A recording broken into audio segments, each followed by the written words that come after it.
აქციის დაანონსების შემდეგ კი პარტია სახალხო დღესასწაულს შეუერთდა ნაციონალურმა მოძრაობამ თბილისობა, ეგრეთ წოდებულ მატროსოვის ციხესთან აღნიშნა.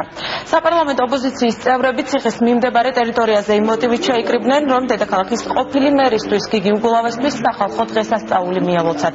ციხის მიმდებარე ტერიტორიაზე უგულავეს მხარდამჭერებმა ფოტოებიც გამოფინეს, რომლებსაც აღბეჭდილი იყო მისი მერობის პერიოდში თბილისის რეაბილიტირებული უბნებიდან ნაგებობები.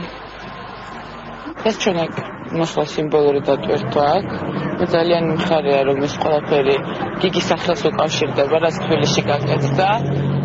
გიგის ძალიან ხშირად ვთქვამს, რომ უფრო მეტის გაკეთება შეიძლებოდა და მე ულოცავ თბილისელებს და გიგის რა თქმა უნდა თბილისობას და დარწმუნებული ვარ, რომ ეს ყველაფერი დრო ამ ყველაფერს ობიექტურად შეაფასებს.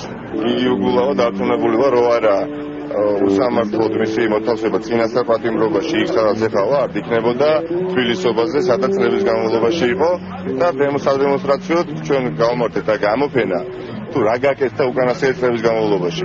შეიძლება ვიღაცას არ მოწონდეს გიგი უგულავა, მოწონდეს, ვიღაცა ითხოვდა მის დასჯას, ვიღაცა არ ითხოვდა მის დასჯას, მაგრამ ფაქტი არის ჯიუტი.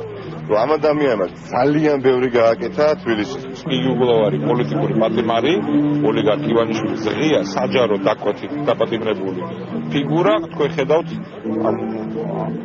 მცირე გამოფენას, რომელიც კიდევ ხას უსვამს რამხელა კონტრასტია იმ აბსოლუტურად არაკომპეტენტურ ხელმძღვანელობას შორის და მერს შორის, რომელიც დღეს თბილისს ჰყავს და იმას შორის, რაც კეთდებოდა ამ ქალაქში გიგი უგულავას მერობის დროს.